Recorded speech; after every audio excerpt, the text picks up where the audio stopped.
पाने तथा उसका वास्तविक लाभ प्राप्त करने के लिए पवित्र बाइबल में प्रमाण है कि प्रभु ने मनुष्य को अपना ही स्वरूप बनाया।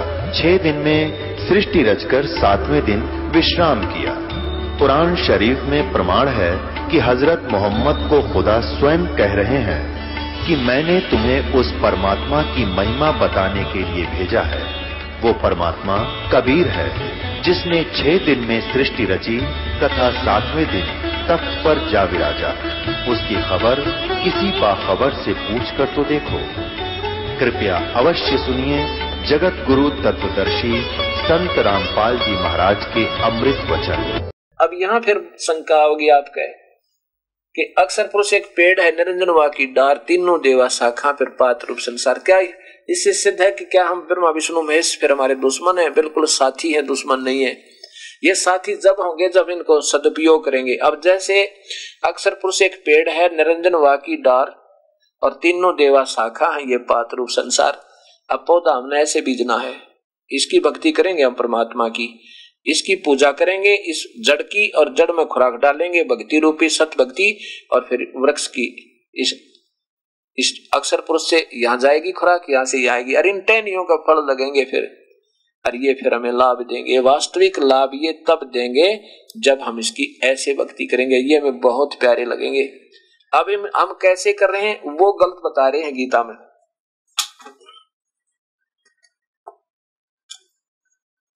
हम कैसे करवा रहे हैं, ये अनजान संत हमारे से, ये शुरू ही ब्रह्मा विष्णु महेश से कराते हैं। ये देखो, ये उल्टी पूजा, पौधे को ऊपर को जड़ कर दी, नीचे को टहनियों को इसमें गमले में लगवा रखा है। इसलिए ये बुद्धिहीन बताए, ये संत ज्ञानहीन जो ऐसे पूजा यहाँ से ब्रह्मा विष्णु महेश की पूजा प्रारंभ करवा रहे हैं। और गीता में मना किया है तीनों गुणों तक की पूजा नहीं करनी। इसलिए ये पौधा भक्ति रूपी सूख गया और सब बीड़ी शराब मांस तंबाकू पीने लग गए। वास्तविक लाभ इनको मिला नहीं जो हम सुना करते प्रभु का। अब ये भी मन में आपके आता रहेगा कि ये संत शायद कबीर पंथी है, इसलिए कबीर साहब को ही हर जगह प्रभु बता रहे हैं। ये दास नहीं बता सकता, ये तो अपने शास्त्र बता रहे हैं, वो संत बता रहे हैं जिन्होंने आंखों देखा इस मालिक को। और इस दास के ऊपर रजा हुई, तब ये डंडोरा पीटने लग गया। अरे नादान वस्तु कहाँ ढूंढो, कहाँ किस विद लगे हाथ, एक पलक में पा लिए भाई बेदी ले ले साथ। और दूसरा उदाहरण आप देखिएगा, भस्मागिरी एक साधक हुआ भगवान शिव का। उसने 12 वर्ष तक भगवान शिव के द्वार पर कैलाश पर्वत पर, जहां भगवान शिव का इस 3 लोक में एक लोक है, उस लोक में एक भवन है अलग से, उसके द्वार पर 12 वर्ष तक शिरासन पे, ऊपर ने पैर तले ने सिर करके और साधना की। एक दिन पार्वती ने कहा कि हे महादेव, ये आपका सेवक क्या मांगता है, आपके लिए जरा सी बात है, इसको प्रदान कर दो, यहाँ से चावा छुट्टी हो है। शिव जी ने कहा कि बोल भाई भस्मागिरी क्या मांगे तू, बेटा मैं तेरे पर प्रसन्न हो गया। भस्मागिरी ने कहा कि भगवान ऐसे नहीं, वचनबद्ध हो जाओ जब मांगू। शिव जी ने कहा अच्छा भाई मांग ले। संत के मांगेगा भाई, छोटे मोटी कोई सिद्धि ले मांगता होगा, दे दूंगा। वचनबद्ध हो गए भगवान भोलेनाथ, क्योंकि ये संत होते हैं, संतों में धोखा, उनके हृदय में पाप नहीं होता, वो दूसरों को अपने जैसा ही मानते हैं। तो शिव जी जो है ये भगवान है, 3 लोक के परमात्मा है, श्रेष्ठ आत्मा है, ये अपने जैसा ही दूसरे को मानते हैं। इन्होंने सोचा अपने जैसा साधक सेवक मतलब साफ आत्मा का जान के कहा मांग भस्मागिरी के मांगे। भस्मागिरी बोला मुझे ये भस्म कड़ा दे दो, आपका ये भस्म कड़ा दे दो। भगवान जी ने एक भस्म कड़ा था जो ऐसे किसी की तरफ सिर पे ऐसे हाथ रख के कह देना भस्म, वो समाप्त हो जाए। तो शिव जी ने सोचा भी ठीक अपनी रक्षार्थ मांगता होगा, दे देते हैं। जब भस्म कड़ा दे दिया ना, भस्म कंडा किसको, भस्मागिरी को शिव भगवान ने दे दिया वचनबद्ध होकर। उसी समय कहने लगा अब तो होशियार हो। भस्मागिरी बोला भगवान शिव ने, बताओ ते तुझे मारूंगा किस लिए, कि पार्वती को मैं अपनी पत्नी बनाऊंगा, तुझे खत्म करूंगा। ये है राक्षस, इन 3 गुणों तक की पूजा करके राक्षस हो गए। इस तरह बुरा कर्म और के करेगा जो अपनी माँ को पत्नी बनाना चाहे, 3 लोग की मालकिन को। ऐसे गीता में मना किया है कि तीनों गुण तक की पूजा ये राक्षस स्वभाव के लोग करते हैं, इनमें बुद्धि नहीं रहती। इतना भी सोच खत्म होगी तो किसके लिए मर रहा, और क्या संसार में स्त्रियां नहीं थी ब्याह करवा लेता। लेकिन ये राक्षस कर्म दूषित कर्म है, इसलिए दूषित कर्मों का परिणाम दूषित ही होता है। और उधर से हम भगवान शिव को सर्वशक्तिमान बतावें, सर्वेश्वर मृत्युंजय है, तो फिर भगवान शिव और भस्मागिरी के सामने फिर भाग लिए। अगर इन मृत्यु जीत रखी थी, ये काल जय है, मृत्यु जय है, तो फिर वो भागे बेचारे अपनी जान बचा के। फिर भगवान विष्णु ने बीच में आकर उसको मोहनी रूप बना के पार्वती रूप बनाया, गंडत नाथ नचाया, और फिर वो कड़ा जब सिर पर जा लिया ना हाथ उसका भस्मागिरी का, जब भगवान विष्णु जो पार्वती रूप में नाच रहे थे, कहा भस्म कंते हो, उसका राख होगी भस्मागिरी की। उसके बाद वो भस्मासुर कहलाया, राक्षस भस्मागिरी से भस्मासुर कहलाया। ये गिरी पुरी विष्णु ये नाथ ये सब तीनों गुणों के उपासक है। अब कितना अच्छा संत दिखाई दे, और उसकी एक बात न चाहे वो झूठ कह रहा हो, एक बार कह दो, ऐसा नहीं लिखा शास्त्र में। एक बार तो 100 पर सुई जागी, नाराज हो जाएगा, और फिर गुस्सा लठ ठा दे तो भी थोड़ा मतलब, क्योंकि इनमें वो सत्य सहनशीलता तो आ ही नहीं सकती, तीनों गुणों से कभी नहीं आ सकती। अब ये परिभाषा प्रभु की मीडिया पर चली। अब क्योंकि ये तो शास्त्र सामने थे, नहीं तो ये हंगामा मचवा देते। क्योंकि ये बुद्धिजीवी समाज हो गया, इनकी कोई ना सुना, इन मूर्खों की। जो ज्ञानहीन जो गुरु कहावे, आप पर डूबया और डुबावे। कौन जो शास्त्र विरुद्ध गीता के विरुद्ध साधना बता रहा है, और जो वेदों के विरुद्ध साधना बता रहा है, जो मना किया वो पूजाएं करवा रहे हैं, उनको गीता में मूर्ख लिखा। तो इन मूर्खों की कोई ना माने, क्योंकि सब समझदार जीव हो गए हमारे बहन और भाई, बेटे और बेटियां। अब हो सकता है ये भक्ति का एक सत भक्ति युग प्रारंभ हुआ है।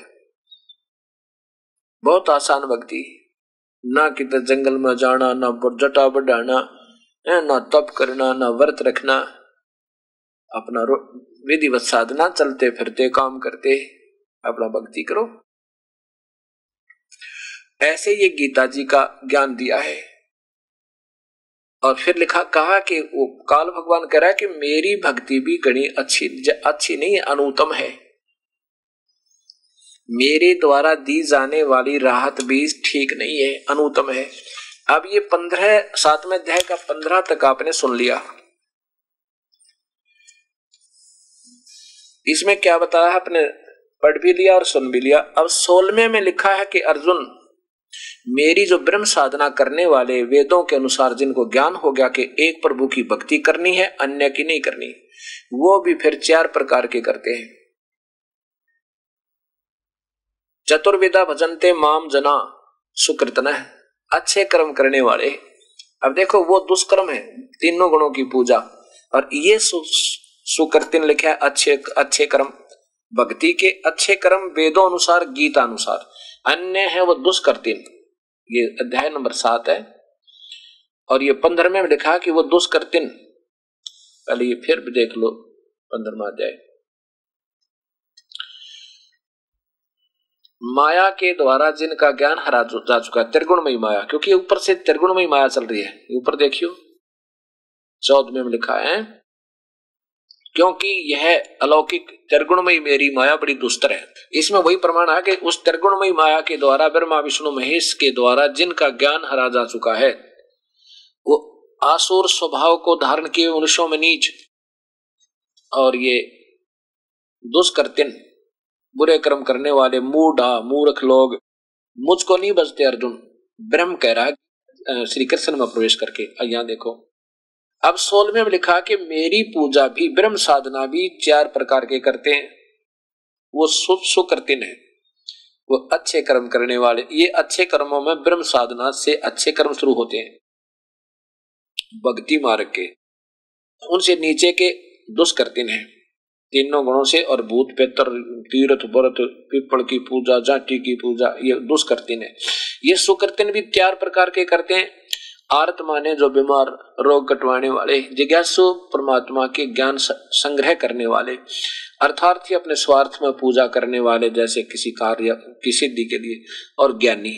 ज्ञानी वो जिन्हें पता लग गया केवल प्रभु की भक्ति करे, अन्य पूजाएं नहीं करे और केवल प्रभु प्राप्ति के लिए कोशिश करे, वो ज्ञानी अर्थात वेदविद समझो।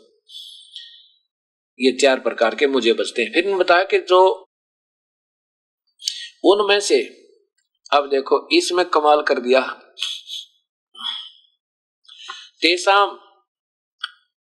उनमें नित मुझ में एक ही भाव से स्थित।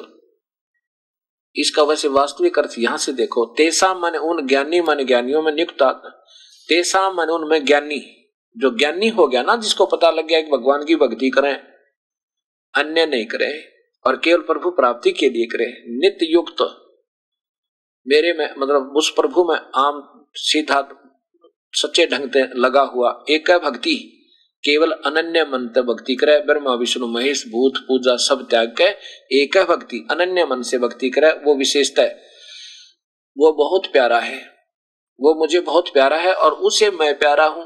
अहम, वो मुझे बहुत प्यारा है और उसको मैं उसको प्रिय हूं। इसका अर्थ ये बने। अच्छा, फिर है 18वें में लिखा है,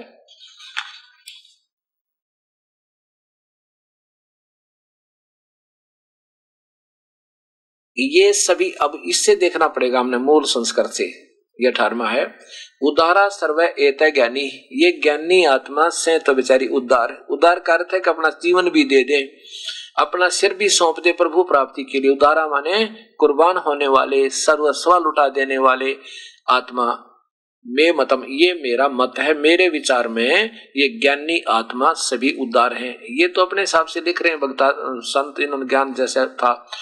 आस्थित स ही युक्ता आत्मा माम एवं अनुतमाम गतिम, इसका अर्थ ये बने है कि ये बेचारी ज्ञानी आत्मा जिनको ज्ञान हो गया कि एक प्रभु की भक्ति करें और नहीं करेंगे और केवल प्राप्ति प्रभु के लिए करेंगे, तो वो मुझ में युक्त होकर वो आत्मा है तो बिल्कुल उदार, पर उनको वेदों के अनुसार ज्ञान हुआ, वो मेरे तक सीमित रहे, ब्रह्म तक की साधना करते रहे, क्योंकि वेदों में ब्रह्म का ओम नाम बता रखा है। और वो आस्थिता से ही युक्तात्मा माम एवं अनुतमाम गति, मेरी घटिया सतिथि में, गति माने मेरे दिए द्वारा दी जाने वाली राहत, अनुतम माने अश्रेष्ठ में ही स्थित रहे, आश्रित रहे। उनको पूर्ण परमात्मा का सही ज्ञान नहीं हुआ बेचारों को, इसलिए वो ज्ञानी आत्मा भी मेरे ही द्वारा दी जाने वाली अनुतमाम, घटिया, अश्रेष्ठ, क्योंकि काल भी जन्म मरण में, ये भी जन्म मरण में और कभी पार नहीं हो सकते, इसलिए ये भी घटिया बताई, अश्रेष्ठ बताई। और इन्होंने अनुतम का अर्थ अति उत्तम लिख रखा है महापुरुषों ने।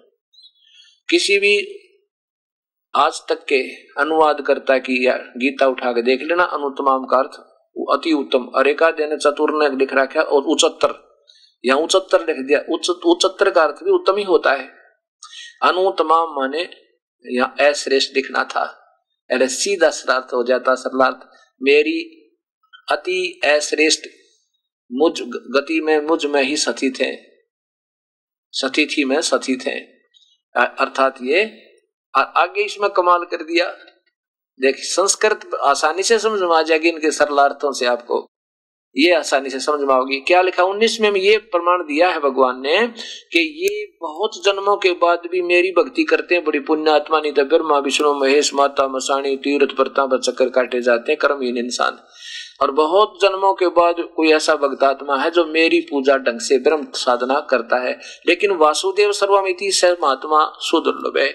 और जो ये जानता है इन ब्रह्म से भी ऊपर कोई और सर्वशक्तिमान, जो सर्वव्यापक परमात्मा ही सर्व कुछ है, ऐसा कोई जानने वाला, वो महात्मा तो बहुत कम मिलेंगे, बहुत दुर्लभ, सुदुर्लभ, बड़ी कठिनता से मिलेंगे। देख कितना स्पष्ट ज्ञान दिया है।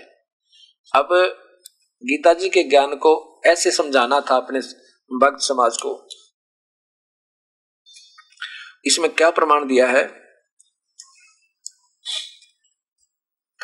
कि ये ज्ञानी आत्मा जिनको ज्ञान हो गया कि परमात्मा की भक्ति के बिना, परमात्मा की प्राप्ति के बिना ये जीवन हमारा व्यर्थ है और हमने अपना तन मन लाकर, धन लाकर ईश्वर प्राप्ति करनी चाहिए। उन्होंने बेचारों ने दिन रात मेहनत की। वो है तो उदार आत्मा, जिनको ये पता लग गया कि एक प्रभु की भक्ति करनी है। वो एक प्रभु की भक्ति का ज्ञान वेदों में नहीं है, वो केवल ब्रह्म तक की साधना, ब्रह्म तक की साधना, ओम नाम का जाप और चारों पांचों यज्ञ, इनसे भगवान नहीं मिले। गीता जी के 11वें अध्याय के 47-48 श्लोक में लिखा है कि अर्जुन, ये मेरा स्वरूप है, ये मेरा स्वरूप है जो तूने देखा। कब? जो विराट रूप दिखाया और अर्जुन कांपने लग गया। ये मेरा वास्तविक स्वरूप है और इसको न तो वेदों में वर्णित विधि से, वेदों में वर्णित विधि क्या है? ओम नाम का जाप और पांचों यज्ञ। ये देखो,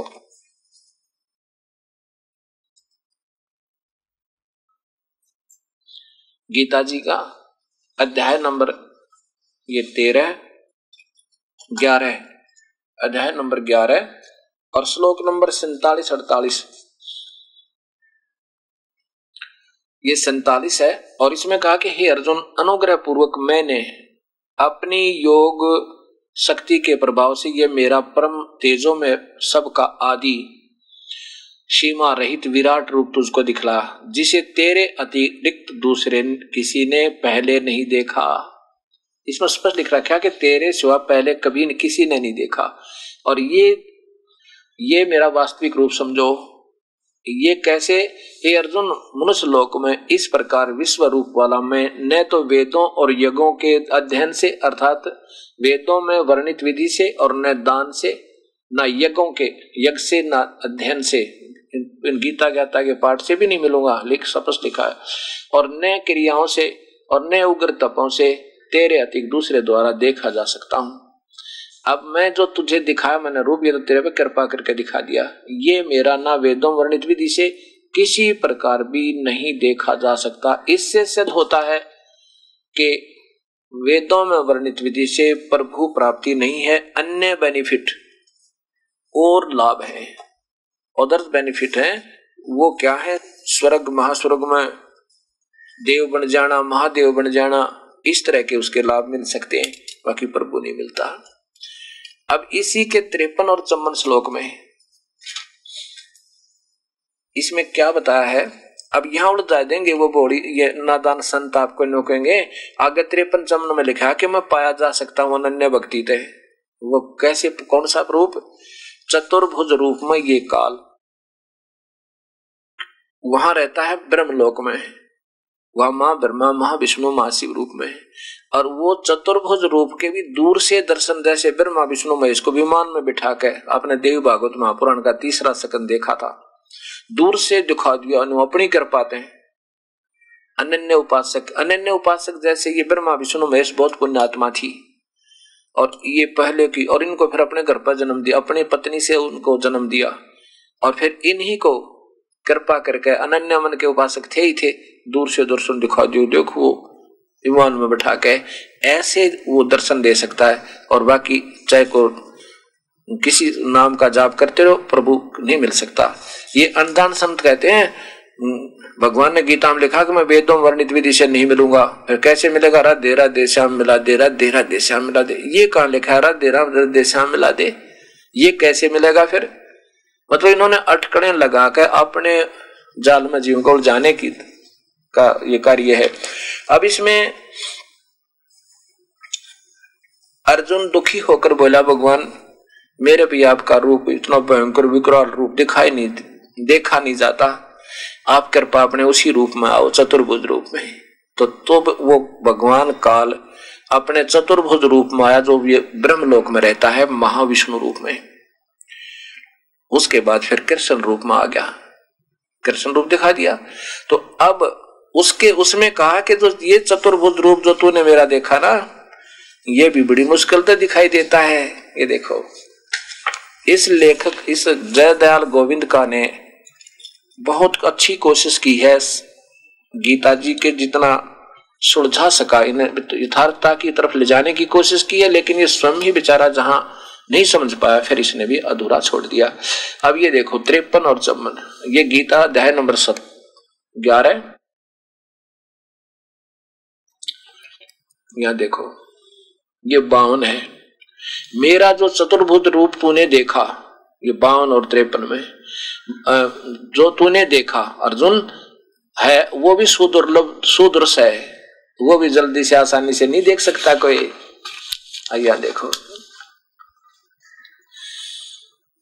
दुर्लभ है। देवता भी सदा इस रूप के दर्शन की आकांक्षा करते रहते हैं। अब देवता तो वहां स्वर्ग विष्णु लोक में रहते ही हैं, वो तो आराम से देख सकते थे। विष्णु जी वाले त्रिलोकीय विष्णु के रूप नताम देवता देखे, लेकिन ये काल कह रहा कि मैं वास्तव में ब्रह्मलोक में रहता हूं और उसको कोई नहीं देख सकता।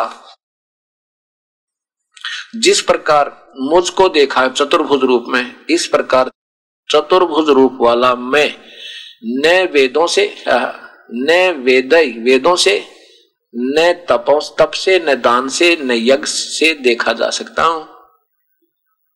फिर कैसे, आगे क्या बताया कि अनन्य मन से। अनन्य मन कौन है? जो केवल एक ब्रह्म भक्ति करे और दूसरी भक्ति नहीं करे, कति भूल के भी ओम नाम का जाप जपता हुआ। इस प्रकार चतुर्भुज रूप वाला मैं प्रत्यक्ष देखने के लिए, तत्व से जानने के लिए तथा प्रवेश करने के लिए शक्य हूं। इसमें प्राप्त नहीं है, मुझे प्राप्त नहीं कर सकता। यह है अहम दृष्टम तत्वेन, तत्व से देखने के लिए, तत्व से जानने के लिए और दूर से देखने के लिए, प्रत्यक्ष देखने के लिए दूर से, और प्रवेश करने के लिए, प्रवेश के काल के पेट में जाने के लिए शक्य हूं। क्योंकि काल का उपासक अनन्य मन से ओम नाम का जाप तो करना ही पड़ेगा। और ओम नाम का जाप को ये कह ही रहा है कि जो वेदों अनुसार साधना करता वो मुझे बहुत प्यारा। ये तो स्पष्ट कहा इन्होंने कि वो मुझे बहुत प्रिय है, उनको मैं प्रिय हूं। तो ये काल उनको अपना किसी भी समय ब्रह्मलोक की सैर दूर से करा देता है और उनको अपने उस चतुर्भुज रूप के दर्शन करा देता है। आम व्यक्ति नहीं कर सकता। नीचे की पुजारी तो बिल्कुल ही नहीं कर सकते, जो राधे श्याम सीताराम, ये तो कोई भक्ति के मंत्री नहीं है, ना वेद में ना गीता में।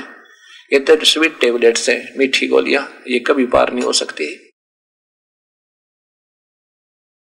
अब ये प्राप्ति नहीं लिखी इन्होंने, तो भाव ये है दास का कहने का। प्रसंग जो चल रहा है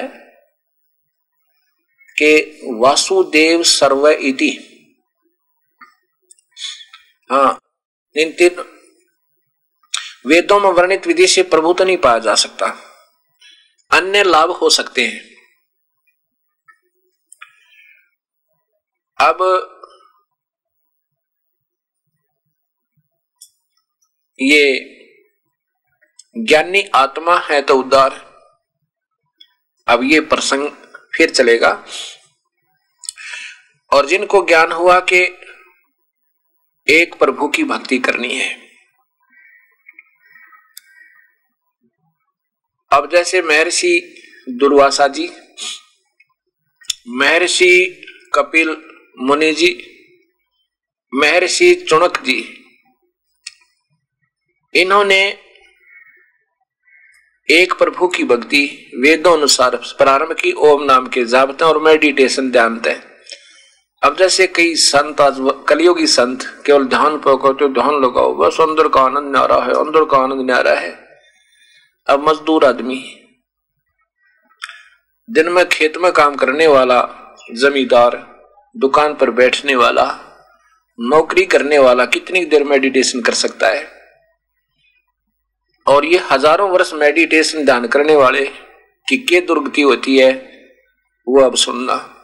एक चुनक नाम के ऋषि थे, वो उद्धार आत्मा, वो ज्ञानी आत्मा, जिनको ज्ञान हुआ कि एक भक्ति अन्य भक्ति नहीं करे। वेद में लिखा है एक पूर्ण परमात्मा की भक्ति न त्याग कर अन्य जो पूजा करते हैं वो आत्मघाती है, यानी ब्रह्म और पार ब्रह्म की पूजा भी नहीं करनी।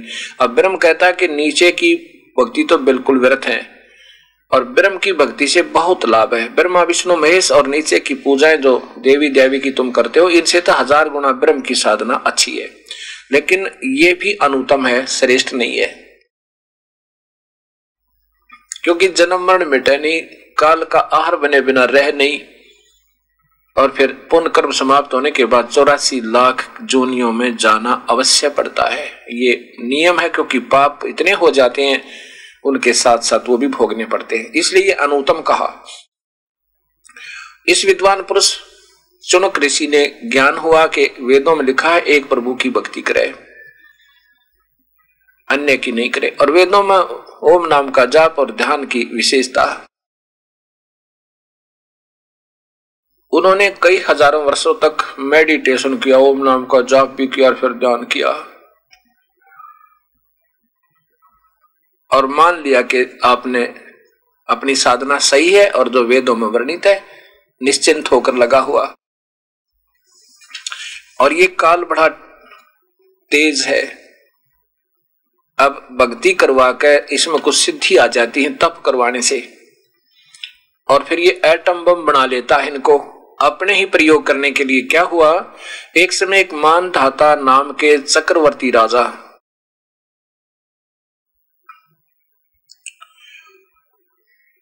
उस राजा ने सोचा कि मैं अपने राज्य में पूरी पृथ्वी पर एक घोड़ा छोड़ता हूं, और उस पे लिख दिया जाता है कि जो इस घोड़े को पकड़ेगा उसने राजा मानधाता के साथ युद्ध करना होगा, और नीचे लिख दिया कि राजा के पास 72 अक्षौणी अर्थात 72 करोड़ सेना है। ये जब उन्होंने लिख दिया, घोड़ा छोड़ दिया, साथ में सैकड़ों सैनिक अपने घोड़ों पर चल पड़े उनके पीछे पीछे, और वो घोड़ा खाली जा रहा था। चुनक ऋषि की कुटिया के पास से जब वो घोड़ा गुजरा तो ऋषि ने देखा कि अन्य घोड़ों पर सब सैनिक बैठे हैं, एक घोड़े पर क्यों नहीं बैठा। जब वो सैनिक सारी पृथ्वी पर घूमकर वापस आए तो भी उस चुनक ऋषि की कुटिया के पास से रास्ता गुजरता था, वहीं से आए। ऋषि ने फिर पूछा भी सैनिक को, ये घोड़ा बगैर सैनिक के कैसे है, इसके ऊपर कोई सवार क्यों नहीं है, क्या कारण है। एक सैनिक ने बताया कि राजा मानधाता चक्रवर्ती का घोड़ा है और इस पे कोई नहीं बैठ सकता, इसके गले में साइन बोर्ड लगा हुआ, एक पट्टी लिखी हुई है, इसके ऊपर एक नोटिस लगा रखा है, उसमें लिखा है कि जो इस घोड़े को पकड़ेगा उसको राजा के साथ युद्ध करना होगा, और हमारे घोड़े को किसी ने नहीं पकड़ा, हम सब जगह घूमे आए। चुनक ऋषि ने पूछा कि क्या किसी ने नहीं पकड़ा, पकड़ लेता तो क्या होता। दूसरे सैनिक ने बताया कि ये अगर कोई पकड़ लेता तो राजा के साथ युद्ध करना होता, और राजा के पास 72 अक्षौणी 72 करोड़ सेना है, किसकी हिम्मत जो हमारे राजा के घोड़े को पकड़ दे। तो चुनक ऋषि ने कहा कि यदि कोई पकड़ ले तो क्या हुआ है। दूसरा सैनिक कहने लगा उसको गड़ दें, उसको कूट डालें, उसकी है हिम्मत कोई पकड़ ले हमारे राजा के घोड़े को। तो अब देखो काल का जाल, ऋषि था अपनी भक्ति कर रहा था, बैठा रहता, क्या जरूरत थी पंगा लेने की। इस काल ने अंदर ते रिमोट ते प्रेरणा भर दी, अभिमान पैदा हो गया कि राजा का अभिमान तोड़ूं।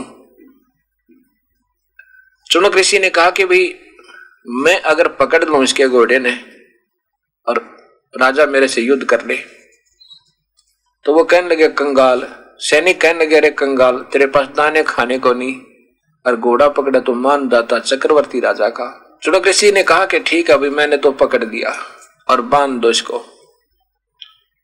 उसी जिस वृक्ष के नीचे उस ऋषि की कुटिया थी उसी वृक्ष के वो घोड़ा बांध दिया, और सैनिकों ने जाके राजा से बताया कि आपका घोड़ा चुनक ऋषि ने पकड़ लिया और आपसे युद्ध का न्योता दिया है। अब राजा ने सोचा भाई देखो आज तो एक व्यक्ति की हिम्मत पड़ेगी मेरे सामने, दूसरा कल ना दूसरा सिर उठाएगा, परसों को तीसरा उठाएगा, एक ही को आज ऐसा मजा चखा दो दुनिया देखे। 72 अक्षौणी सेना की 4 टुकड़ी बनाई, 18 अक्षौणी की, एक अक्षौणी 18 अक्षौणी सेना एक व्यक्ति को मारने के लिए भेज दी उस बुद्धि भ्रष्ट राजा ने। 18 करोड़ सेना चढ़कर एक व्यक्ति को मारने के लिए और दूसरों को ये धाक यानी भय जमाने के लिए कि कोई सिर ना उठा ले, राजा के पास इतना सेना है। अब उधर से वह सेना भेज दी, उधर से ऋषि ने 4 एटम बम बना लिए, 4 परमाणु बम बना लिए अपनी सिद्धि थे, 4 पुतली तैयार कर दी। एक पुतली छोड़ दी, 18 सोनी सेना का नो कत्लेआम कर दिया। राजा ने दूसरी टुकड़ी भेज दी 18 करोड़ की, फिर उस दूसरी पुतली ने उसका सर्वनाश कर दिया। अब 72 सोनी सेना का विनाश कर दिया उन 4 पुतलियों ने। उधर से देखो, अब ये नियम है। अब मेरे पास मान ले पिस्तौल है, मैं किसी को पिस्तौल से मार दूं तो दोषी हूं। किसी के पास शब्द शक्ति है, संतों के पास अपनी शब्द शक्ति होती है, उसकी भक्ति कमाई की शक्ति होती है, उसका दुरुपयोग कर लिया तो वो दोषी हो गया, उसको पाप लगेंगे। अब जब तक ये पुण्य रहेंगे इस महर्षि के, तब तक ये स्वर्ग में भी जा सके, राजा भी बन सके, इंद्र भी बन सके, कुछ भी बन सके, कई जन्म भी मनुष्य के हो सकते हैं। लेकिन वो 72 करोड़ के पाप का भाग अलग से लिख दिया जाएगा। और फिर कुत्ता बनेगा यो ऋषि, खाज लगेगी, टांग टूटेगी, अंधा होगा, और फिर ना जाने कितने जूनी भोगेगा। अब यहां बताया है 72 सोनी खा गया वो चुनक ऋषिश्वर एक, ये दे धारे जोरा फिरे सभी काल के बेख। काल माने ब्रह्म, इस ब्रह्म तक के साधन, ब्रह्म तक नीचे की तो पूजा कति राक्षस स्वभाव के लिख रखा गीता बतावे। और अब ब्रह्म को भी राक्षस स्वभाव के, उसमें कहता मेरी भी भक्ति उत्तम नहीं है। अब अपनी भक्ति को भी भगवान काल ब्रह्म कह रहा है कि मेरी भक्ति भी श्रेष्ठ नहीं है, अनुत्तम है। अब ये यूं अनुत्तम है, ऐसे घटिया, अश्रेष्ठ है। हजारों वर्ष साधना की, मेडिटेशन किया और सत भक्ति जान के किया, अंत में उसका क्या बन गया। गरीबदास जी व कबीर परमेश्वर की प्यारी आत्मा उन्हीं के ज्ञान को अपने मुखारविंद से बता रहे हैं कि कबीर साहब ने मुझे ये बताया, 72 सोनी खा गया वो चुनकर ऋषिश्वर के, दे धारे जोरा फिरे ये सभी काल के बेखो। 72 सोनी सेना को खा गया वो चुनक ऋषिश्वर, चुनक नाम के ऋषिश्वर, ऋषि फिर ईश्वर, ईश्वर यानी सर्वश्रेष्ठ ऋषि के ये लक्षण इस ब्रह्म साधना काल उपासना करने वाले के। और ये दे धारे मौत फिरे, ये ऋषि मौत फिरे, ये सभी काल के भेख है। अब जैसे दुर्वासा जी ने ऐसे साधना की वेदों अनुसार और फिर यादवों को श्राप दे दिया, 56 करोड़ यादवों का विनाश का कारण दुर्वासा बन गया, वो अपनी शब्द शक्ति थे, और फिर उसकी पाप भोगने पड़ेंगे दुर्वासा जी ने। उधर से भगवान कृष्ण और उनका सारा परिवार विनाश में गया, दुर्वासा जी के श्राप थे, उस श्राप को भगवान कृष्ण नहीं टाल सका। गरीबदास जी कहते हैं तुम कौन राम का जपते जापम, अर्थात कटे न ये तीनों तापम। तुम किस भगवानों के आसरा लिए बैठे हो, ब्रह्मा विष्णु महेश तक के, इनसे तो तुम्हारे 3 ताप भी नहीं कट सकते। किसी का श्राप दे देना, किसी देव का रुष्ट हो जाना, ये अपने भी नहीं काट पाए, तुम्हारे कैसे काट देंगे। इसलिए ये बातें हमें फिर सोचनी होंगी और तब वो सत भक्ति हम कर सकते हैं। ठीक है, भावुकता भी हमारे अंदर चाहते हैं प्रभु बने, पर बजरे उल्टे ढंगते हैं, शास्त्र के विरुद्ध साधना करें तो कैसे सफल होंगे। गीता जी में लिखा है, गीता जी के अध्याय नंबर 16 का ये देखिएगा 23 और 24 श्लोक प्रमाण देता है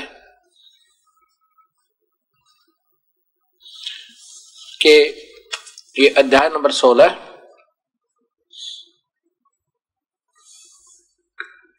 और इसके 23 और 24 नंबर श्लोक में, जो पुरुष, जो व्यक्ति, यह माने जो साधक या व्यक्ति शास्त्र विधि को त्याग के अपनी इच्छा से मनमाना आचरण करता, वह न सिद्धि को प्राप्त होता है और न परम गति को और न ही सुख को। अब सब भक्ति करें और सब पे जो कह रहा ना वो टूट जाता है कर्म का। ये गीता जी बता रही है कि जो शास्त्र विधि ने त्याग के जो मनमाना आचरण करते हैं, अपने हिसाब से मूर्ख संतों के आधार पर जो साधनाएं कर रहे हैं, तीनों गुणों से नीचे की और तीनों गुणों की, और इस गीता के विरुद्ध, न तो सिद्धि को प्राप्त हो सकता और न परम गति को, न उनको कोई सुख हुआ। इसलिए अर्जुन यहां देखिएगा, इससे तेरे लिए कर्तव्य और अकर्तव्य व्यवस्था में जो काम, जो भक्ति करनी चाहिए और ना करनी चाहिए, वो शास्त्र ही प्रमाण है। ऐसा जानकर तो शास्त्र विधि से नियत कर्म करने योग्य है तेरे लिए। इसलिए शास्त्र में जो लिखा है कि वही पूजाएं करो। अब शास्त्रों में कौन है? सूक्ष्म वेद कबीर परमात्मा की भक्ति का मार्ग, वो 1 नंबर पे है। कबीर परमेश्वर का जो ग्रंथ है, ग्रंथ साहिब सदग्रंथ, वो 1 नंबर पे है। और उन्हीं के सीधे संपर्क में आए हुए संत गरीबदास जी, मलुकदास जी, दादू दास जी और गुरु नानक देव जी, ये आदरणीय संत, इन्होंने जो अपनी व्याख्या उन कबीर साहिब के मिलने के बाद जो की है, वो भक्ति विधि के सही शास्त्र हैं। और 2 नंबर पर वेद और गीता। गीता और वेदों में केवल ओम नाम के जाप का और 5 यज्ञ का वर्णन है। ये सही करना होगा, इससे हम इस काल से छूट जाएंगे। इस काल भगवान को, ब्रह्म को ये सारी पूजा सौंप देंगे। वैसे हम इनको पूजा नहीं कह सकते, क्योंकि पूजा शब्द हमारे मुख पर चढ़ा हुआ, इसलिए कहते हैं ये धार्मिक कर्म है। पूजा में बहुत कुछ होता है। पूजा होती है इष्ट मानकर साधना करना। हम इनको इष्ट मानकर नहीं, हम इनसे कर्जा मुक्त होने के लिए, इनसे पीछा छुटवाने के लिए, ब्रह्म से, काल से, फिर इसकी साधना जो करेंगे, वो साधना, वो धार्मिक कर्म, धार्मिक जो जितने भी आज तक हमने कमाई की है, इसको दे देंगे। इसलिए हम इनकी पूजा, ये साधना करते हैं। पूजा नहीं करते, इनसे ऋण मुक्त होने का यत्न करते हैं। पूजा कबीर परमेश्वर की करते हैं। तो हम जो यहां से निकलना चाहते हैं, तभी हम ये पूजा विधिवत करेंगे। और शास्त्र विधि ने त्याग कर जो साधना करता है, इन गीता के अनुसार, गीता में लिखा ओम नाम का जाप और 5 यज्ञ गुरु बनावे, अन्य पूजा नहीं करे, देवी देवताओं की पूजा, ये श्राद्ध आदि नहीं निकाला है, पितरों की पूजा नहीं करे, ये नहीं करे। और ये करे, ये कर्तव्य और अकर्तव्य कर्म के बारे में ये शास्त्र प्रमाण देंगे, ऐसा करना। इनको छोड़कर जो पूजा करते वो ना सिद्धि को प्राप्त हो सकते, ना परम गति को, ना सुख हो। अब इसी में आगे चलेंगे गीता जी में। 7वें अध्याय में कमाल कर रखा है। अब 18 तक आपने सुन लिया कि वो तो मेरी अनुत्तम गति में स्थित है, और 19 में आपने सुना अध्याय नंबर 7 के और श्लोक नंबर, अध्याय नंबर 7 के श्लोक नंबर 19 में आपने सुन लिया कि बहुत जन्मों के बाद कोई पुण्य आत्मा मेरी भक्ति करता है, यानी इस ओम नाम के जाप को करता है, जैसे ऋषि चुनक जैसा ने किया। लेकिन वासुदेव सर्व इतिम, वासुदेव सर्वम इति, वो वासुदेव मन सर्वव्यापक परमात्मा ही सब कुछ है। जो यह जानता है, ये जो समझता है कि सर्वदेव, वासुदेव सर्वैति, वासुदेव ही यानी सर्वव्यापक परमात्मा सब कुछ है, ऑलमाइटी है, ऐसा जानने वाला महात्मा सुदुर्लभ है, वो तो बहुत ही दुर्लभ है। अब वासुदेव के ऊपर हम कहां अटक गए? इन्होंने, महापुरुषों ने, जो हमारे पूरे पहले के गुरु थे इस दास के, और वो बताया करते वासुदेव श्री कृष्ण भगवान वासुदेव है, सर्वव्यापक है। नहीं, ये 3 लोक के वासुदेव हैं। ये केवल अपने एक विभाग में वासु व्यापक हैं। जैसे एक स्टेट का मंत्री, एक राज्य का मंत्री, वो अपने राज्य में एक विभाग में व्यापक है, अपने उस विभागों में व्यापक है, पूर्ण व्यापक नहीं है। ये तो जैसे वासुदेव, वेदों में वासुदेव शब्द है, सर्वव्यापक भगवान, उसके उपमात्मक नाम भगवान श्री कृष्ण जी के पिताजी श्री का नाम था वासुदेव।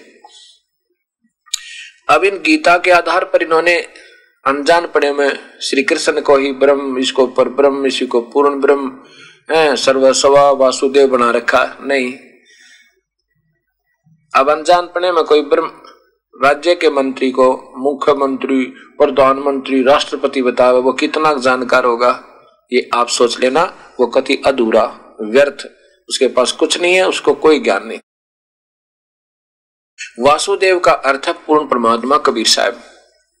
यही परमात्मा तीनों लोकों में प्रवेश करके यानी सर्वव्यापक होकर भी अब जैसे जड़ से खुराक चली, तने में गई, तने से डार में, डार से उन तीनों टहनियों में, टहनियों से आ गई। वास्तव में सर्वव्यापक कबीर परमेश्वर की सता हुई जड़ की।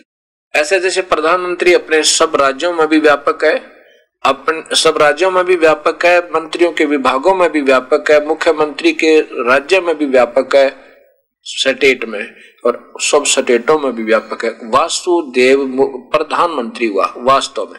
वैसे मुख्यमंत्री अपने प्रांत में व्यापक है, वो वहां वासुदेव है। लेकिन वास्तव वासुदेव जो सर्वोपरि सर्वम सर्वस्वा सब कुछ है ऐसा जानने वाला वो महात्मा तो बहुत ही मुश्किल है, सो दुर्लभ है। उसके लिए गरीबदास जी कहते हैं, इन करोड़ संतों में तो तुझे पाओगा नहीं भगत जी। एक राम राय उर्फ झुमक रहा, एक पंजाब के रहने वाले सरदार जी गरीबदास जी के पास आए थे छुड़ानी में, जब वो परमात्मा स्वयं रहते थे। परमात्मा तुल संत गरीबदास जी स्वयं रहते थे। उस समय आकर कहा था, उस राम राय का लंबा वर्णन है, वो बाद में बताएंगे कभी समय आने पर। उन्होंने सारी व्याख्या सुनकर, पूरा सत्संग सुनकर गरीबदास जी का जब कहा था, हे मालिक ये तो हमारे को किसी ने आज तक बताया नहीं, तब गरीबदास जी ने कहा था कि करोड़ों में तो कोई मिला नहीं रह झुमक रहा। इस सत्य ज्ञान को बताने वाला वो महात्मा सुदुर्लभ, अरबों में कोई गर्क सुनो राय झुमक रहा। उसका नाम था राम राय उर्फ झुमकरा। उस सरदार जी का उसमें नाम था उसका राम राय उर्फ झुमकरा। तो कहा करोड़ों में कोई है नहीं रे झुमकरा, अरबों में कोई गर्क सुनो राय झुमकरा। करोड़ों में तो कोई संत तने मिला नहीं, करोड़ संतों में तो इस सत मार्ग का सही बताने वाला वो वास्तव में वासुदेव कबीर परमेश्वर है। और अरबों में कोई गर्क, अरबों संतों में, अरबों भक्ति के चाहने वालों में एक मिलेगा तुझे। वो भक्ति मार्ग का गर्क, सत भक्ति भी होगी उसके पास, उसका सत ज्ञान भी होगा, पूर्ण ज्ञान भी होगा और प्रभु उसके सिर पर होगा। वो महात्मा सो दुर्लभ है, गीता ने बताया। और उसी के लिए बताया कि मेरी पूजा करो तो ओम नाम का जाप कर, यज्ञ हवन कर ले। 8वें अध्याय के 12 और 13 श्लोक में गीता जी में किया बताया है। और 4थे अध्याय के 34वें श्लोक में बताया है कि उस परमात्मा के सही मार्ग का पाठ के लिए तुझे चाहिए उस परमात्मा की भक्ति, तो उन तत्वदर्शी संतों ने ढूंढ ले और फिर वो उनको दंडवत प्रणाम कर, निष्कपट भाव से उनकी सेवा कर और फिर खुश होकर वह तुझे उस परम पिता का मार्गदर्शन करेंगे। तू ऐसे कर लेना। ऐसे ही यजुर्वेद के 40वें अध्याय के 10 और 13 नंबर श्लोक में लिखा है कि कोई तो भगवान ने निराकार बतावे, कोई कह साकार है। भाई इसका निर्णय तो वो टिकाऊ ज्ञान वाले अर्थात पूर्ण तत्वदर्शी ज्ञानी ही बता सकते हैं। उनको सुन जैसे वो कहते हैं, क्योंकि उसमें ब्रह्म बोल रहा है, उसमें भी ब्रह्म बोल रहा है, वो ब्रह्म ही अपना ज्ञान दे रहा है, पूर्ण परमात्मा का भी और अपना भी। और जैसे वो बताओ फिर ऐसे करो। अब कि वो वासुदेव, वास्तव वासुदेव कबीर परमेश्वर है, वो बड़ा सो दुर्लभ है, वो बड़ी मुश्किल से मिलेगा वो संत। फिर आगता है अब 20 में बताया कि जो व्यक्ति इन तीनों गुणों तक आश्रित है, क्योंकि 15वें से फिर लिंक हो गया, 7वें अध्याय के 15वें श्लोक से फिर इसका तरतीवार संबंध है, इसका लिंक है कि उन भोगों की कामना द्वारा जिनका ज्ञान हरा जा चुका है, यानी ब्रह्मा विष्णु महेश के उपासक ये अक्षणिक सुख में फंसे हुए हैं, ज्ञान सब अपने स्वभाव से प्रेरित होकर उस नियम को धारण किए करके अन्य देवताओं की पूजा करते हैं। अन्य देव माने भगवान, 3 लोक के भगवान ब्रह्मा विष्णु महेश। देखिए ये गीता जी के अध्याय नंबर 7 और श्लोक नंबर 20 में अब स्पष्ट किया है कि वो अन्य देवताओं को पूजने वाले देव माने भगवान, पूर्ण परमात्मा कबीर देव न छोड़ के बाकी जो पूजा है सारी ही अधूरी बताई। और ब्रह्म स्वयं कह रहा है कि मेरी पूजा भी इतनी अच्छी नहीं है, अश्रेष्ठ है। अब अध्याय नंबर 7 और ये 20 देखो, इसमें ये श्लोक नंबर 20 है। उन भोगों की, यानी जो ब्रह्मा विष्णु महेश तीनों गुणों से संबंध है इसका, और अन्य देवता नीचे के ब्रह्मा विष्णु महेश भी अन्य देवताओं में है, ये तीन भगवान हैं, देवताओं में आ जाते हैं। उन भोगों की कामना द्वारा जिनका ज्ञान हरा जा चुका है, यानी तीनों गुणों से संबंध है, पीछे से चलता आ रहा है, अपने स्वभाव से प्रेरित होकर उस नियम को धारण करके अन्य देवताओं को भजते हैं, पूजते हैं। अन्य देवता, संस्कृत भी साफ बता रही है, अन्य देवता। अब आगे देखो, अर्थात वो जिस पे आश्रित हैं, जैसे ये दास पहले हनुमान बजा करता, ब्रह्मा विष्णु महेश भी बजते थे, श्याम जी भी बजता था, तो हम अपने स्वभाव से जैसा हमें ज्ञान था वैसा ही बज रहे थे। अब 21 में कहा कि जो सकाम भक्त और जिस देवता के स्वरूप को श्रद्धा से पूजना चाहता है, उस भक्त की श्रद्धा को मैं उसी देवता के प्रति स्थिर करता हूं। आगे देखना,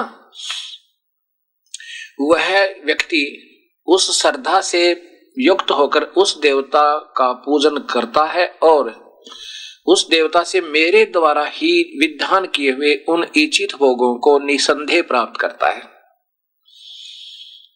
अब यहां थोड़ा सा व्याख्या और देनी पड़ेगी आपको, जब ये बात समझ में आएगी। अब जैसे कोई मुख्यमंत्री कहे कि वो नादान नागरिक मुझे ना मानकर मेरे से संपर्क ना रख के सीधा अन्य दूसरे मंत्रियों से या अन्य छोटे मोटे अधिकारियों से, क्योंकि मुख्यमंत्री से तो सब छोटे ही अधिकारी होते हैं, जो लाभ चाह रहे हैं उनका स्वभाव वहीं तक सीमित है। उनको ज्ञान नहीं है कि मैं समर्थ हूं और मैं सब कुछ दे सकता हूं अपनी स्टेट में। और जिनसे ये जो उन छोटे मोटे अधिकारियों से थोड़ा बहुत लाभ इनको मिल रहा, जैसे तहसीलदार ने समय पर रजिस्ट्री कर दी और किसी छोटे मोटे बिजली वाले महकमे के कर्मचारी अधिकारी ने समय पर बिल भर दिया, और बताओ करके सके। अब कहते हैं उनको भी मैंने ही पावर दे रखी है, छोटे मोटे अधिकारियों को, चाहे बड़े हैं चाहे छोटे अधिकारी या कर्मचारी, वो मेरी ही पावर का इस्तेमाल कर रहे हैं, मेरी शक्ति का। इस प्रकार ये ब्रह्म कह रहा है कि ये जितने देवताओं को ब्रह्मा विष्णु महेश और नीचे की जो पूजाएं तुम करते हो अपने स्वभाववश, वो उनका अक्षीणिक सुख है और उनको मैंने ही पावर दे रखी है, और उनके द्वारा दी जाने वाली जितनी वो राहत दे सकता है उतनी तुम्हें प्राप्त हो जाएगी। लेकिन जो मैं दूंगा वो सही, वो पूरी दूंगा, लेकिन उन मूर्खों की वो पूजा व्यर्थ है। ऐसे ही ब्रह्म कह रहा है कि जो देवता अन्य देवताओं की पूजा करते हैं, जो वो लाभ दे सकते हैं छोटा मोटा वो दे रहे हैं, वो भी मेरी ही शक्ति है, मैंने उनको कुछ थोड़ी बहुत शक्ति दे रखी है। लेकिन उन अल्प बुद्धि वालों का, अन्य देवताओं की पूजा करने वाले, श्राद्ध पत्र निकालने वालों को अल्प बुद्धि, बेबुद्धि, मूर्ख। अब देखो 7वां अध्याय श्लोक नंबर 23 में स्पष्ट कर दिया।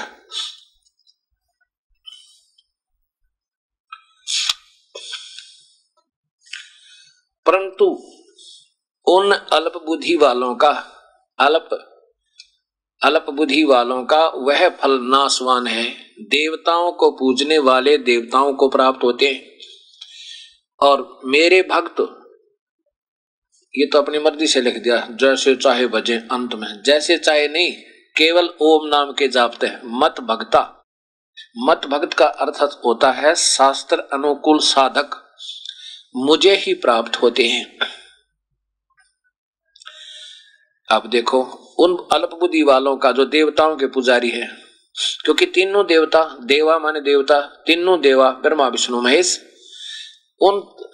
और उसे नीचे की परंतु उन अल्प बुद्धि वालों का वह फल नाशवान है। देवताओं के पूजने वाले देवताओं को प्राप्त होते हैं और मेरा भक्त मुझको प्राप्त होता है। ठीक है, अब 24 में देखो, बुद्धिहीन पुरुष मेरे अनुतम। अब देखो, इस लेखक ने समझदारी कर दी, यहां पर अनुतम का अर्थ अनुतम ही कर दिया। अच्छा कर दिया। ये घटिया नियम है इस काल का कि वो किसी के सामने प्रकट नहीं होता, किसी को सबको धोखा देकर रखा, अपनी वास्तविकता नहीं बताता। इसलिए ये काल कह रहा है कि ये मेरा अनुतम अविनाशी माने अटल, यानी अटल नियम है। मैं कभी किसी के सामने व्यक्त रूप में प्रवक्त नहीं होता। व्यक्तम मन इंद्रियों से परे नहीं। अव्यक्त का अर्थ होता है जो दिखे को ना पर वास्तव में कहीं पर व्यक्तिगत रूप पर रहता है, उसको अव्यक्तम कहते हैं। माम माने मुझको व्यक्ति भाव में आया हुआ मानते हैं। कितना स्पष्ट कर दिया कि बुद्धिहीन मेरे अनुत्तम अविनाशी मेरे इस घटिया अटल नियम को नहीं जानते कि मैं कभी किसी के सामने व्यक्तिगत रूप से प्रकट नहीं होता, और ये मूर्ख मुझे व्यक्ति रूप में कृष्ण रूप में आया हुआ मान रहे हैं। मैं कृष्ण नहीं हूं, मैं श्री कृष्ण नहीं हूं। अगर ये बात श्री कृष्ण कहता कि मैं व्यक्ति रूप में नहीं होता तो न्याय संगत नहीं, क्योंकि तो सामने खड़े थे। अब देखो, यहां अनुतम शब्द का अर्थ अनुतम ही लिख दिया, बहुत अच्छा किया। और यदि यहां पर 18 नंबर में भी ऐसा ही कर देते कितना अच्छा होता। यहां देखो, ये अनुतमाम या अति उत्तम कर दिया। ऐसी ऐसी 10 अनुवादकर्ताओं की मेरे पास पुस्तक है, सभी ने ऐसा ही किया हुआ है। किसी ने यहां पर उच्चतर लिख दिया। उच्चतर का अर्थ भी उत्तम होता है। उच्चतर ऊंचा, ये शब्दकोश में उत्तम का अर्थ उच्चतर होता है, ये ऐसा कर दिया। अब 24 में आपने पढ़ा कि मैं कभी व्यक्तिगत रूप से मनुष्य रूप में अर्थात आकार में किसी के सामने प्रकट नहीं होता, और ये मूर्ख मुझे बुद्धिहीन मेरे अनुतम अविनाशी घटिया अविनाशी अनुतम अश्रेष्ठ और अटल नियम को भाव को नहीं जानते कि मैं अव्यक्त, मैं कभी आकार में मनुष्य रूप में जैसा हूं ज्यों का त्यों नहीं सामने आता, मनुष्य रूप में नहीं आता। ये मुझे व्यक्ति रूप में आया हुआ मानते हैं। मैं कृष्ण नहीं हूं। बताओ, यहां स्पष्ट है कि काल भगवान कह रहे हैं कि मैं कृष्ण नहीं हूं। तुम कृष्ण मान रहे हो, मैं कृष्ण नहीं बोल रहा हूं। अब यहां देखो, अपनी योग माया से मैं सबके प्रत्यक्ष नहीं होता, छिपा हुआ। मैं अपनी योग माया से वहां रहता हूं 21वें ब्रह्मांड में, और फिर उधर ये देखो पूरा इस हिस्से को सबके प्रत्यक्ष नहीं होता। यह अज्ञानी जन समुदाय मुझे आजम का अर्थ होता है मैं मनुष्य रूप में जन्म लेकर नहीं आता जैसे मनुष्य पैदा होते हैं। अविनाशी एवं ये मेरा अटल नियम है, मैं कभी ऐसे नहीं पैदा होता और मुझे नहीं जानते। वैसे इसका अर्थ कुछ और बनेगा, पर इसी प्रकार से हम लेकर चलेंगे। आगे देखिए 26 में है कि हम अर्जुन पूर्व बीते हुए और वर्तमान में सतीत तथा आगे होने वाले सब प्राणियों को, भूतानी मन प्राणियों को मैं जानता हूं। मुझे कोई भी भक्ति रहित पुरुष, भक्ति नहीं, मुझे कोई नहीं जानता, क्योंकि काल छुप कर रहता है। ये तो इन्होंने अपने आप मिला लिया। वो कोई नहीं जानता क्योंकि ये छुप के रहता है, ऐसे स्थान पर रहता है, वहां कोई नहीं जा सकता। केवल कबीर परमेश्वर और उसके हंस ही वहां से पार होते हैं। ये 27 नंबर। हे अर्जुन, संसार में इच्छा और द्वेष से उत्पन्न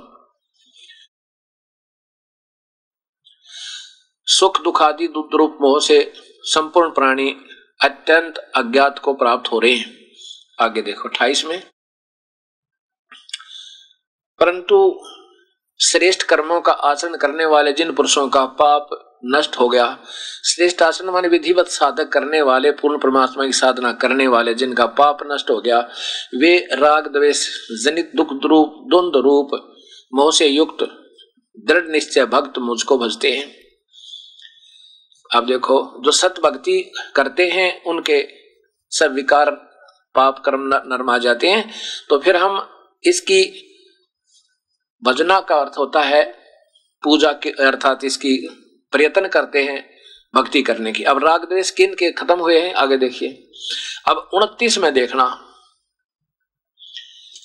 अब अपनी तो बता दिए कि मेरी भक्ति वो करते हैं जो जिनके राग द्वेष समाप्त हो गए और जिनके मतलब कुछ पाप नष्ट हो गए, अर्थात जैसे बीड़ी शराब मांस तंबाकू पीना और तीनों नीचे की देवताओं की पूजा करना, ये पाप लिख रखा है। उस दुष्कृत्य उनके करने से हानि होती है, उनकी वो समाप्त होगी वो हानि। अब उसकी तो वो मुझे भजते हैं, आगे उस परमात्मा को भजते हैं, वो इसमें जिक्र है। यहां लिखा है ते ब्रह्म तत्विदु जरामरण मोक्षाय माम आश्रित यतंती। ये अब वही विधिवत साधक फिर मेरे शरण होकर, अर्थात ओम नाम का भी सिमरण करना पड़ता है, करते हुए ते तत् ब्रह्म, ये देखो ते ब्रह्म तत् यानी तत् ब्रह्म उस परमात्मा को विदु माने जानकर। यहां देखिए फिर आगे,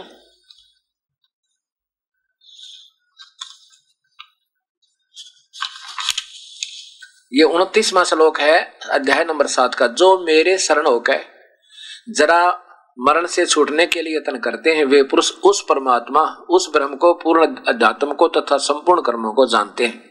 अब यहां विशेष जानने की बात है, तत् ब्रह्म, ये है तत् ब्रह्म उस परमात्मा को, तत् माने उस, ब्रह्म माने ब्रह्म को अर्थात भगवान को, संपूर्ण अध्यात्म को तथा संपूर्ण कर्मों को जानते हैं। अब यहां विचार करना। अब 28वें श्लोक में तो भगवान कह रहा है ब्रह्म भगवान के जो जिनका राग द्वेष और पाप नष्ट हो गए। पाप किन के? पाप कर्म है जो विधिवत साधना नहीं करते, वह पाप आत्मा लिखे, दुष्ट आत्मा लिखे। जिन्होंने विधिवत साधना शास्त्र अनुकूल प्रारंभ कर दी, उनके वह पाप कम हो गए, फिर उनकी भक्ति में रुचि बन गई। और फिर बताते हैं कि जो जन्म मरण से, जिनको सही ज्ञान हो गया, उस परमात्मा को जो समझ गया, जो मेरे शरण होकर मतलब नीचे की सब पूजाएं छोड़कर केवल ब्रह्म की साधना अर्थात वो नाम कमाई करनी, ओम नाम की, जो हमने यहां से ऋण मुक्त होना है। इसके शरण इसलिए होना पड़ा क्योंकि इसकी जो भक्ति है, इसका ऋण पहले उतारना पड़ेगा। और हमने इससे जो है ओम नाम से भी इसका जाप करना है। वो किस लिए करना है? उद्देश्य ये नहीं है कि इसके पास रहना है, इसके ऋण मुक्त होने के लिए उसके नाम की कमाई करनी है। तो इसके आश्रित होकर अर्थात इससे प्रारंभ करके हमने ये भक्ति करनी पड़ी। जो मेरे शरण होकर जन्म और मृत्यु से छूटने की कोशिश करता, जिसने सही ज्ञान हो गया, किसको? उस परमात्मा को और अध्यात्म को। अध्यात्म माने रिलीजियस नॉलेज, यानी आध्यात्मिक सही ज्ञान जिसको हो गया, वो सभी कर्मों को और सारे अध्यात्म को अर्थात भक्ति कैसे करनी चाहिए, वो परमात्मा कौन है, जो पूर्ण ब्रह्म है, जिसके पास भक्ति करने से जन्म मरण छूट जाता है। और मैं क्या हूं? मेरी शरण होकर अर्थात मुझे भी जान ले कि मैं क्या हूं, मैं काल हूं। मुझे मेरी शरण होकर जन्म मरण की छूटने के लिए, जन्म मरण छूटने के लिए जो प्रयत्न करते हैं, वो समझ लो फिर इस सारे सही ज्ञान को समझ चुके हैं। अब देखिएगा कितना श्रेष्ठ ज्ञान दे दिया कि जो यहां से मेरे से पीछा छुटवाना चाहेंगे, वो समझ लो सही समझ चुके हैं सारे ज्ञान को कि मैं काल हूं, सबको खाऊंगा, यहां जन्म मृत्यु बनी रहेगी और कभी नष्ट नहीं हो सकती, शांति नहीं मिल सकती। इसलिए कहा कि तुझे परम शांति चाहिए तो उस परमात्मा की भक्ति कर, वहां जाने से तो परम शांति को 18वें अध्याय का 62वां श्लोक और शाश्वत स्थान को अर्थात उस सतलोक को प्राप्त होगा। इसमें लिखा है कि जो मेरी शरण होकर यहां से जन्म मरण के जो छुटकारे की तो चेष्टा करते हैं, अर्थात ओम नाम और उसके नीचे की जो पूजा है यज्ञ हवन धर्म आदि, इनकी कोई लाभ ना ले, इसको दे दे। और फिर वो यहां से मेरे से जन्म मरण की छूटने का प्रयत्न करता है कि मेरा पीछा छोड़ो, अपनी कमाई ले लो। हमने ना राजा बनना, ना महाराजा बनना, ना हमने शिव बनना, ना माँ शिव बनना, ना देव, ना महादेव, ना ब्रह्मा, ना विष्णु, और ना इंद्र का राज चाहिए। हमने तो यहां से अपना ऋण लो और पीछा छोड़ दो। ऐसा जो करता है वो समझो सारे अध्यात्म को और मुझ को और सारे कर्मों को जान चुका है। अब वो यहां रह नहीं सकता, उस ब्रह्म को भी जान चुका है। वो परमात्मा कौन है? अब तत् ब्रह्म, ये 30वां आपने सुना।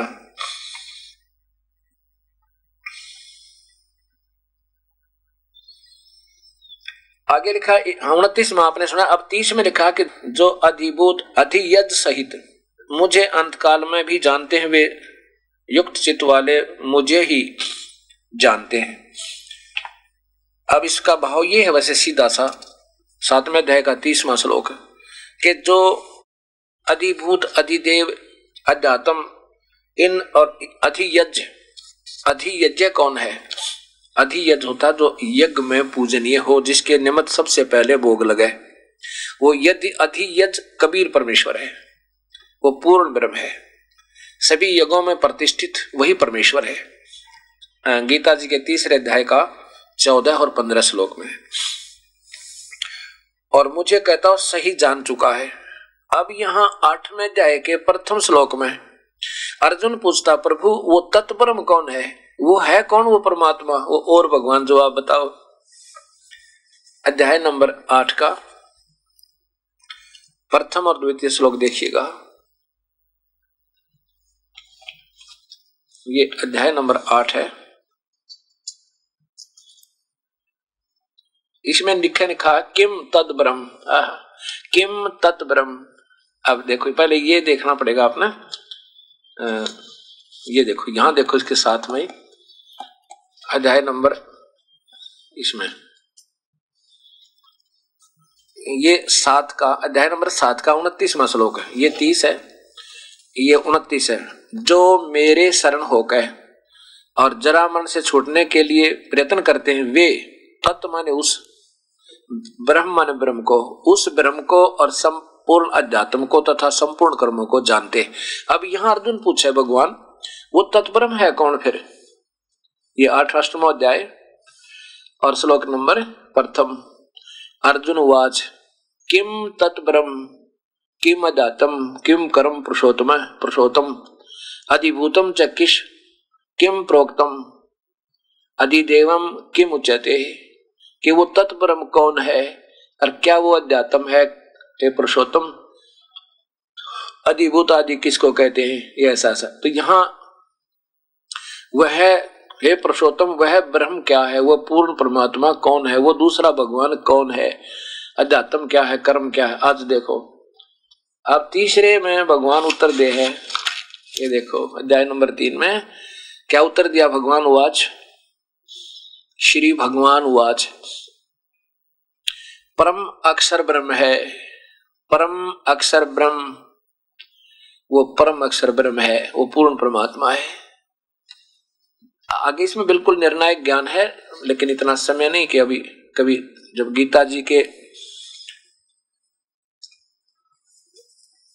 अनुवाद का समय मिलेगा, उस समय आपके सामने ये पूर्ण रजा रही परमेश्वर की, तो सभी अध्याय वाइज, चैप्टर वाइज, तरतीबवार अध्याय के बारी बारी आपको बिल्कुल समझा करके सतगुरु दया करेंगे परमेश्वर, आपके सामने यथार्थ गीता का अनुवाद मिलेगा।